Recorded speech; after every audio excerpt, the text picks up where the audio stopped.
ইন্নাল্লাহা মালাইকাতাহু ইউসাল্লুনা আলান নাবী ইয়া আইয়ুহাল্লাযীনা আমানু সাল্লু আলাইহি وسلموا تسليما اللهم صل على محمد وعلى آل محمد كما صليت على إبراهيم وعلى آل إبراهيم إنك حميد مجيد اللهم بارك على محمد وعلى آل محمد كما باركت على إبراهيم وعلى آل إبراهيم إنك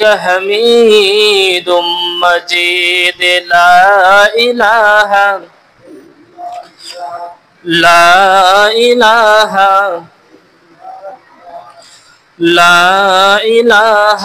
إلا الله لا إله إلا الله বলো রে মুমিনগণ লা ইলাহা ইল্লাল্লাহ বলো রে মুমিনগণ এই কলেমার জন্নে নবীজি এই কলেমার জন্নে নবীজি সইলেন কত জালাতন লা ইলাহা ইল্লাল্লাহ লা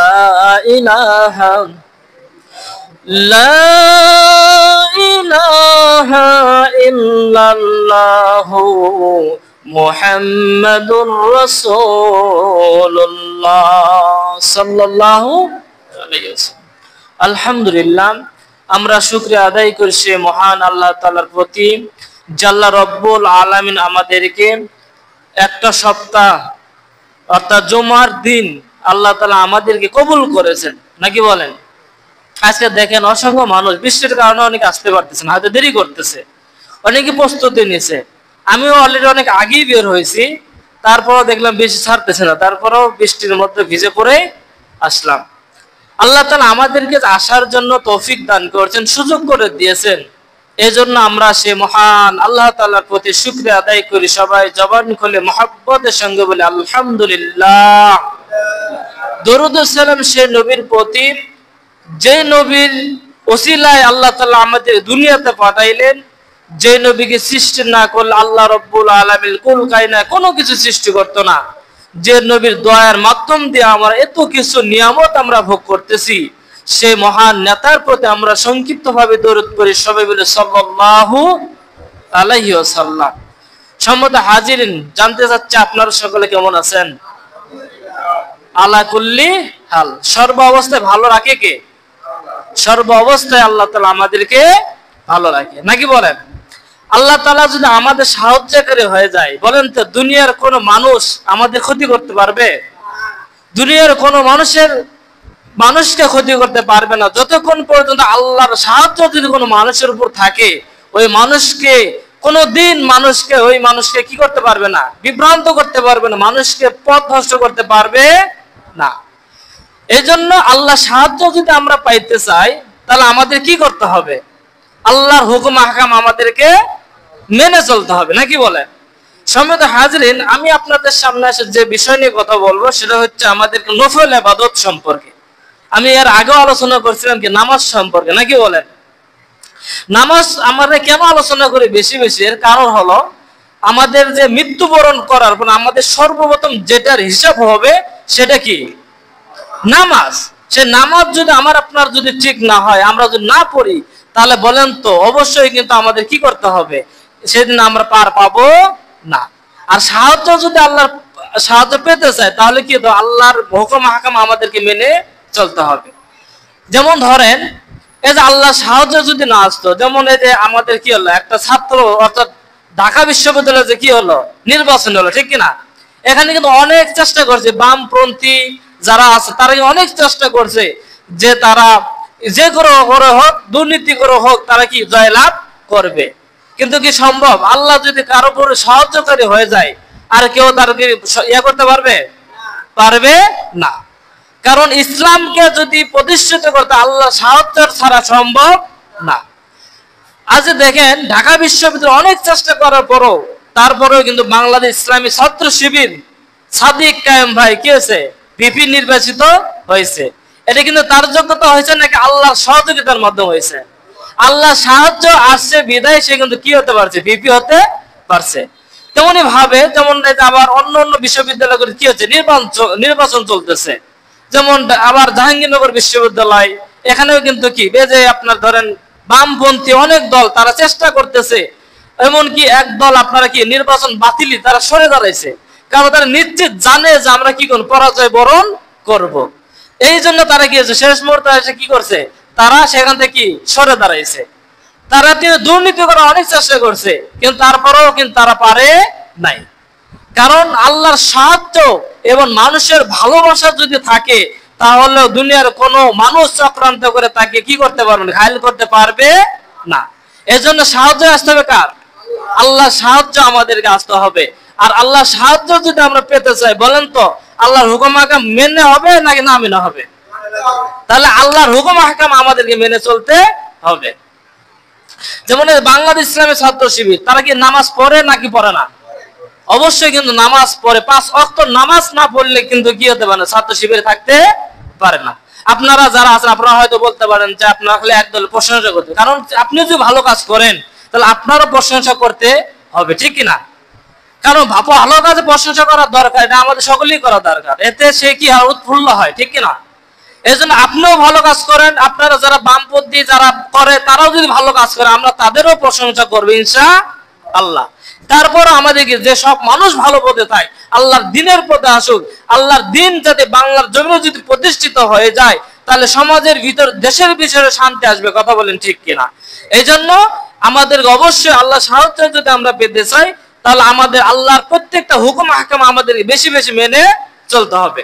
আমি আপনাদের সামনে যে আয়াতটা তেলাওয়াত করেছি, এই আয়াতের ভিতর আল্লাহ তাআলা বলতেছে, হে নবী আপনি বিনয় এবং ভীতির সাথে মনে মনে শব্দে আল্লাহর কি করো, তাসবিহ করো, আল্লাহর ইবাদত করো। তাহলে যদি আমরা নীরবে সকাল সন্ধ্যায় যদি আমরা আল্লাহর তাসবিহ আল্লাহর জিকির যদি করি, বলেন তো আল্লাহ কি আমাদের ডাকে সাড়া দিবে না? অবশ্যই কিন্তু আল্লাহ আমাদের ডাকে সাড়া দিবে, কিন্তু সে ডাকটা হতে হবে কি বিনয়ের সহিত, ঠিক না? আমরা যদি বিনয় যদি না দেখে আমরা যদি উচ্চ কাঙ্ক্ষার কোনো মানুষকে যদি ডাকি, বলেন তো ওই মানুষকে আমার কথা শুনবে? শুনবে না। মুসলমান বন্ধুরা আমার খেয়াল করেন, আল্লাহ রাব্বুল আলামিন এই জন্য বলতেছেন, যদি আমি আল্লাহর যদি জিকির যদি সকাল সন্ধ্যায় যদি তোমরা বিনয় এবং ভদ্রভাবে যদি আমি আল্লাহর জিকির করতে পারো, আমি আল্লাহ রব্বুল আলামিন অবশ্যই তোমাদের সাহায্য করব। আমি আল্লাহ রব্বুল আলামিন অবশ্যই তোমাদেরকে সহযোগিতা করব। মুসলমান বন্ধুরা আমার, আল্লাহর যদি আপনি ইবাদত যদি না করেন, তারপর আল্লাহর কোনো ক্ষতি নাই, বরং আপনি আল্লাহকে না ডাকলে, আল্লাহর ইবাদত যদি আপনি না করেন, বরং ক্ষতিটা কিন্তু আপনার নিজেরই হবে। কথা বলেন ঠিক কিনা? কারণ আল্লাহর ইবাদত যদি আমরা না করি, আল্লাহকে যদি আমরা নাও ডাকি, বলেন আল্লাহ কোনো ক্ষতি আছে? আল্লাহর কোনো ক্ষতি নাই। বরং আমি যদি আল্লাহকে না ডাকি, আল্লাহর ইবাদত আল্লাহর হুকুম আহকাম যদি আমরা মেনে না চলি, বরং ক্ষতি কার? আমার নিজের ক্ষতি, ঠিক কিনা? এই জন্য আল্লাহ বলতেছে কি, যে অবশ্যই তোমরা সকাল সন্ধ্যা আমি আল্লাহর জিকির করো, আমি আল্লাহর ইবাদত করো, এর কি বিনয়ের সহিত আমি আল্লাহর ইবাদত করতে হবে। এবং শেষে বললেন, কখনো তোমরা গাফেলদের অন্তর্ভুক্ত হও না। গাফেলদের অন্তর্ভুক্ত হওয়া যাবে? কখনো গাফেলদের অন্তর্ভুক্ত হওয়া যাবে না। কারণ আল্লাহ তাআলা আমাদের সৃষ্টি করেছেন কি জন্য বলেন তো? তার ইবাদত করার জন্য। আল্লাহ তাআলা কোরআনে বলেছেন, ওমা খলাকতুল জিন্না ওয়াল ইনসা ইল্লা লিয়াবুদুন, আমি মানুষ এবং জিনদেরকে সৃষ্টি করেছি একমাত্র আমি আল্লাহর ইবাদত করার জন্য। কথা বলেন ঠিক কিনা? তাহলে আল্লাহ তাআলা আমাদের ইবাদত করেছেন তার কি করার জন্য? ইবাদত করার জন্য সৃষ্টি করেছে। আজ আমরা সেই আল্লাহর ইবাদত বাদ দিয়ে যদি আমরা শয়তানের তাবেদা করি, মানুষের গোলামি করি, বলেন তো আল্লাহ কি আমাদের সহযোগিতা করবে? আল্লাহ সাহায্য আমাদের উপর আসবে? আসবে না। এজন্য আল্লাহর ইবাদত আমাদেরকে করতে হবে। আর ইবাদতের সবচেয়ে উত্তম মাধ্যম যেটা, সেটা কি আপনাকে নামাজ আদায় করতে হবে। আর সব নামাজের ভিতরে আপনার নফল নামাজের ভিতরে সবচেয়ে গুরুত্বপূর্ণ যে নামাজ, আর সেটা কি নামাজ? তাহাজ্জুদ নামাজ। তাহাজ্জুদ নামাজ যদি আমি আপনি পড়তে পারি, এই তাহাজ্জুদের নামাজের মাধ্যমে আল্লাহ সবচেয়ে বেশি নজরটা লাভ করা যায়। কথা বলেন ঠিক কিনা? কারণ আল্লাহ রব্বুল আলামিন সাধারণ শেষ রাতে মিলে বান্দাকে ডাকতে থাকে, বান্দারে আমি আল্লাহকে ডাকো, আমি আল্লাহ রব্বুল আলামিন তোমার ডাকে সাড়া দিব। ও মুসলমান, দুনিয়ার জমিনের ভিতরে যদি আমরা আরাম আয়েশ করে যদি আমরা সারা রাত ব্যাপী যদি আমরা ঘুমের মধ্যে তুমি কাটাই, তাহলে আল্লাহ রব্বুল আলামিনের সাহায্য আমাদের উপর আসবে না। আমরা যদি কিছু অংশ ঘুমাইয়া আর কিছু অংশ যদি জাগিয়ে আমরা যদি আল্লাহর ইবাদত করতে পারি, তাহাজ্জুদ নামাজ আদায় করে যদি আমরা আল্লাহর কাছে চাই, কারণ আল্লাহ রব্বুল আলামিন নিজে প্রথম আসমানে এসে ডাকতে থাকে, বান্দারে তোমাদের কি অভাব আছে আমি আল্লাহর কাছে চাও, তোমাদের কি অভাব আছে আমি আল্লাহর কাছে চাও, তোমাদের চাওয়ার মতো ছোট কিছু থাকে আমি আল্লাহর কাছে চাইবা, আমি আল্লাহ রব্বুল আলামিন তোমাদের অভাবকে আমি দূর করে দিব। আল্লাহ রব্বুল আলামিন ডাকতে থাকে প্রথম আসমানে এসে যে বান্দারে তোমার কাছে কি চাইবা আমি আল্লাহর কাছে, আমি সকল আশা তোমাদের কি করে পূরণ করে দেব। এই জন্য আমাদের আল্লাহর বেশি বেশি ইবাদত করতে গেলে আমাদের তাহাজ্জুদ নামাজে, আমাদের নফল নামাজে সবচেয়ে বেশি কি করতে গুরুত্ব দিতে হবে। অনেক মানুষ আছে তারা সুন্নত নামাজও পড়ে, শুধু ফরজ নামাজ পড়ে কি করে বের হয়ে যায়, সুন্নত নামাজ তো পড়ে না, আবার নফল নামাজ আরো দূরেই থাকলো। এই জন্য আল্লাহ রব্বুল আলামিন বলছে বান্দারে আমি আল্লাহ বানাইছি তোমাদেরকে ইবাদত করার জন্য, আর যদি তোমরা আমি আল্লাহর ইবাদত যদি না করো তাহলে আমি আল্লাহ রব্বুল আলামিন সাহায্য তোমাদের কেমনে আসে। মুসলমান বন্ধুরা আমার, আল্লাহ নবী বিশ্ব নবী জনাব মুহাম্মদুর রাসূলুল্লাহ সাল্লাল্লাহু আলাইহি সাল্লাম একদিন আসর এশার নামাজ আদায় করে সাহাবীদের সামনে এরকম ভাবে আলোচনা করতেছিলেন।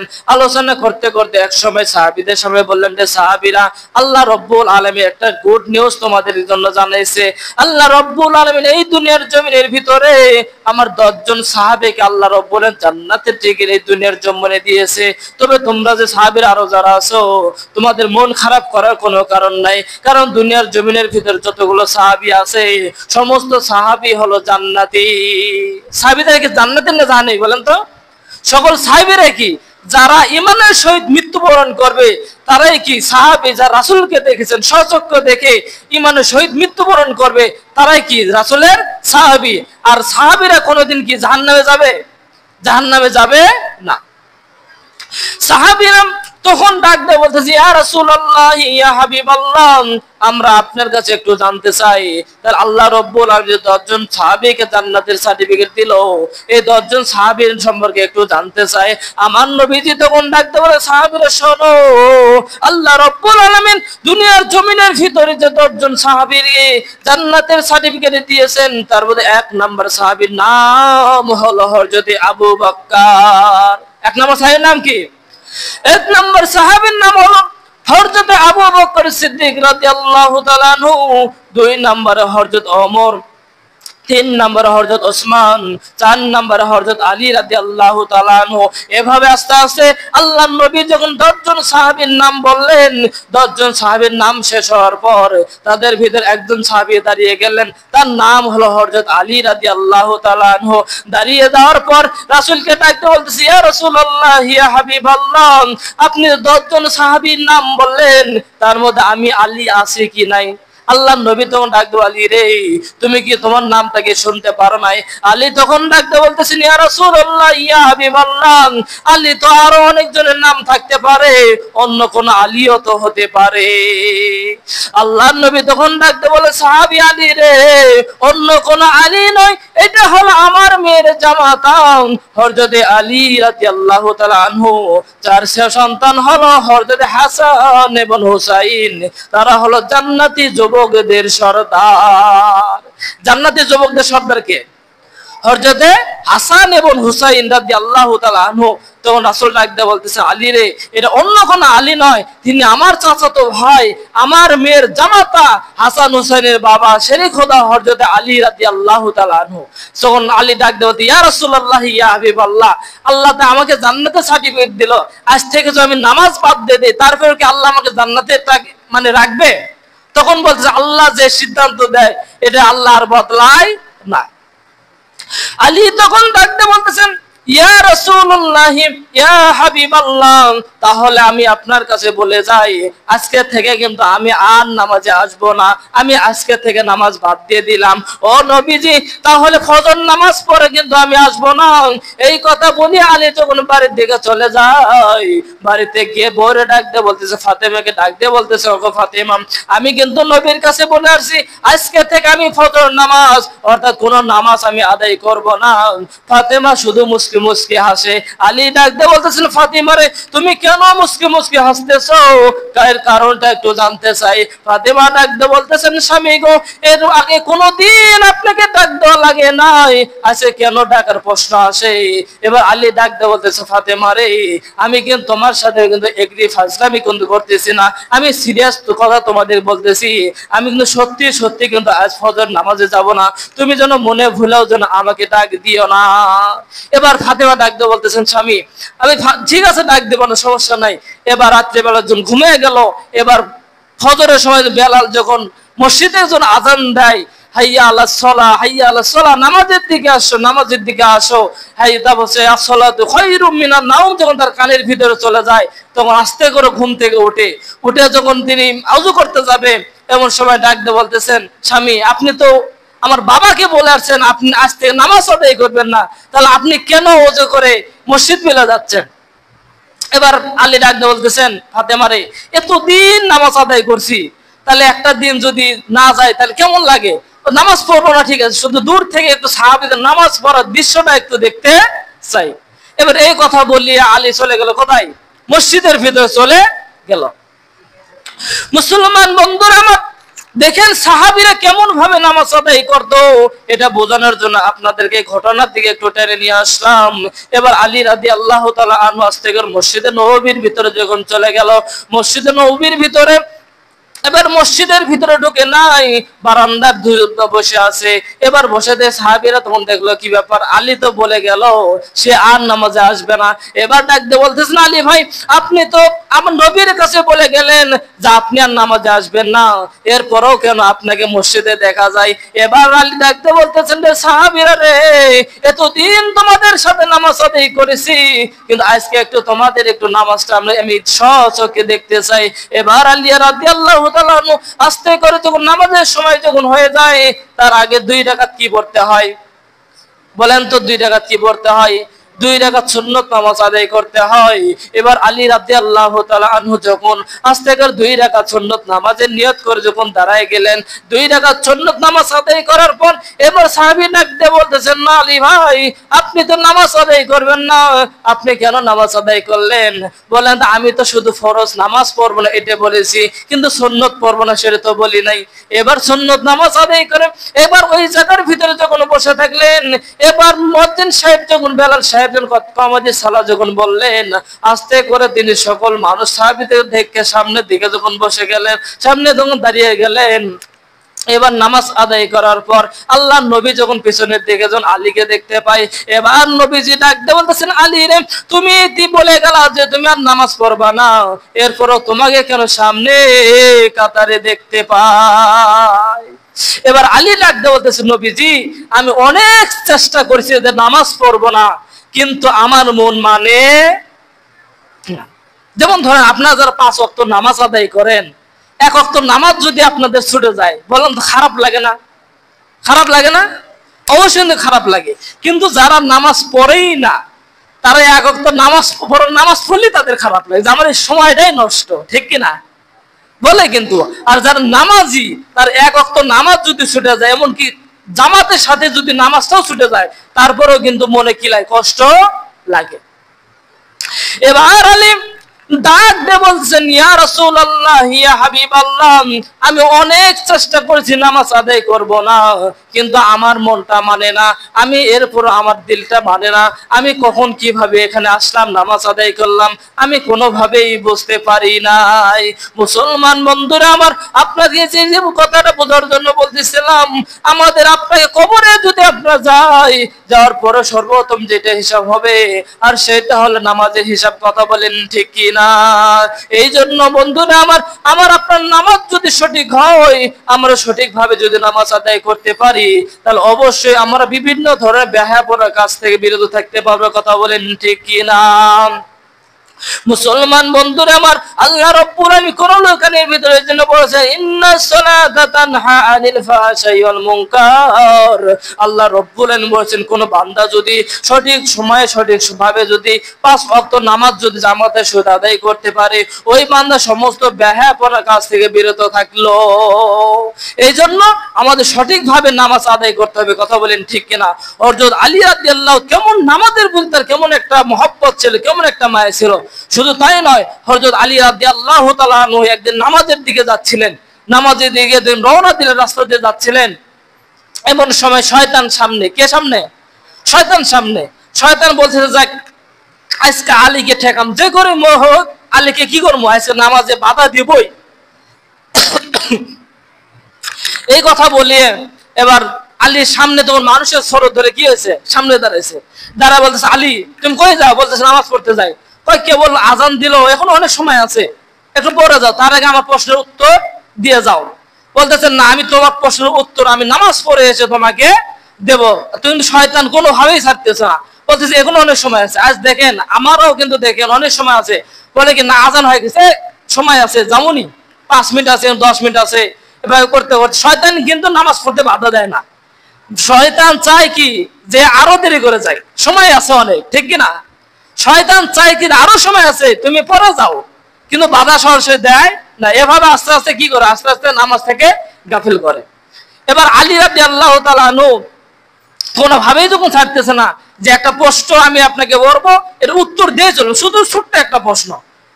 আলী চিন্তা করতেছে, আচ্ছা ঠিক আছে বলো, সমস্যা নাই।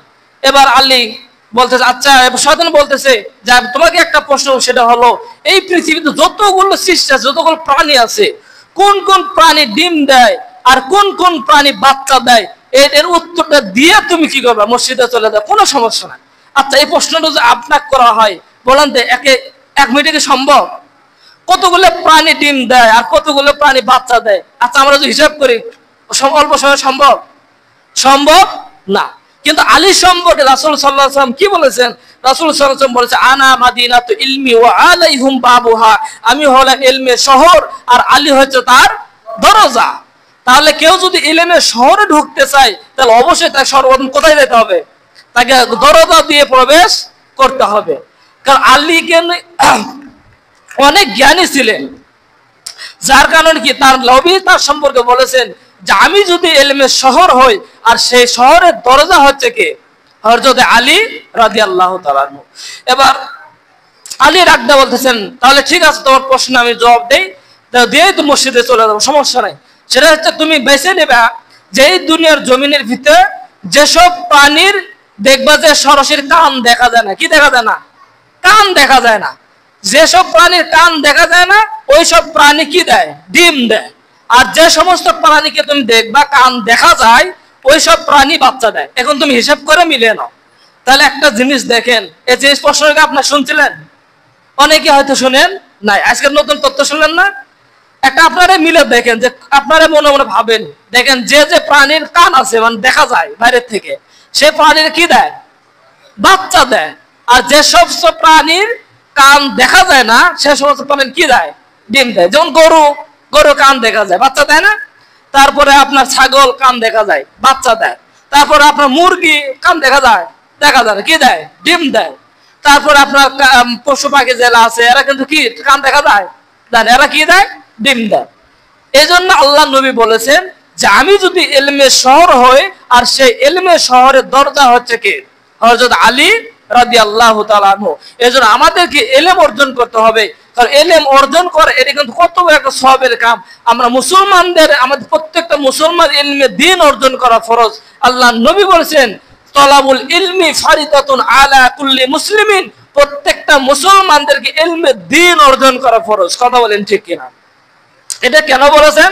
কারণ দেখেন আজ আমরা অনেক সন্তান আছে যে ভার্সিটিতে পড়াশোনা করে, তারপরে বিভিন্ন কলেজে পড়াশোনা করে, এত বড় হয়ে গেছে, কিন্তু সে কোরআন পড়তে পারে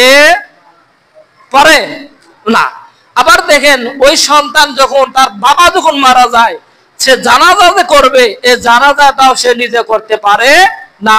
আর ওই পিতা তার মতো কপাল পোড়া পিতা আর কেউ হতে পারে না। এই জন্য আল্লাহ নবী বলেছেন যে প্রত্যেকটা মুসলমানদের ইলমে দ্বীন অর্জন করা ফরজ। কিন্তু এই হাদিসের দ্বারা এটা নয় যে আপনার সন্তানকে আপনি হাফেজ বানান, মাওলানা বানান, মুহাদ্দিস বানান, মুফতি বানান, সেটা কিন্তু না। বরং আপনার সন্তান আপনি জেনারেল লাইনেও পড়ান, কোনো সমস্যা নাই, কিন্তু ইলমে দ্বীন অর্জন করা ফরজ। ইলমে দ্বীন যতটুকু করা ফরজ, এতটুকু আপনার সন্তানকে আপনাকে কি করতে হবে? ইলমে দিতে হবে। যদি আপনি না দিতে পারেন, অবশ্যই কাল কিয়ামতের ময়দানে এটার জন্য আপনাকে জবাবদিহিতা করতে হবে। মুসলমান বন্ধুরা আমার, খেয়াল করেন, দুনিয়ার জমিনের ভিতরে এই যে দেখেন অনেক সন্তান আছে, দেখা যায় কলেজে পড়াশোনা করে, ডাক্তার হয়, ইঞ্জিনিয়ার হয়, ব্যারিস্টার হয়, এরপরও দেখা যায় অনেক সন্তানের বাবা মা কিন্তু তাদের বাড়িতে জায়গা হয় না। কথা বলেন ঠিক কিনা? সন্তান প্রতিষ্ঠিত হয়েছে, ডাক্তার হয়েছে, ইঞ্জিনিয়ার হয়েছেন, এদের অনেক পিতা মাতাকে বৃদ্ধাশ্রমে পাওয়া যায়। কিন্তু মুসলমান একটাবার চিন্তা করে দেখেন, এই দুনিয়ার জমিনের ভিতরে কোন আলেমের পিতা, কোন আলেমের মাতা, কোন মুহাদ্দিস, কোন হাফেজের পিতা মাতাকে কিন্তু আপনি বৃদ্ধাশ্রমে পাবেন? কি বলেন, পাবেন নাকি? কোন বৃদ্ধাশ্রমে পাবেন না। এর কারণ হলো ওই সন্তান যখন কোরআন যখন শিখে, কোরআনের ভিতরে আল্লাহ রব্বুল আলামিন পিতা মাতার মর্যাদায় কিন্তু আল্লাহ রব্বুল আলামিন দিয়েছেন। এই জন্য কোন সন্তান যদি পিতা মাতার যদি অর্থ বুঝে, পিতা মাতার যদি মর্ম বুঝে, তাহলে ওই পিতা মাতাকে কোনোদিন বৃদ্ধাশ্রমে দিবে না। এই জন্য আমাদের সন্তানকে কি করতে হবে? ইলমে দ্বীন অর্জন করতে হবে। কথা বলেন ঠিক কিনা? কারণ আমাদের সন্তানরা, অনেকে বলে যে আমার সন্তান আমাকে ভাত দেয় না, কিন্তু এর মেন কারণ কি সেটা কিন্তু তারা উপলব্ধি করে না। তার সন্তানকে যে ইলমে শিক্ষা দেয় নাই, কোন হাদিসের শিক্ষা দেয় নাই, এটা তারা চিন্তা করে না।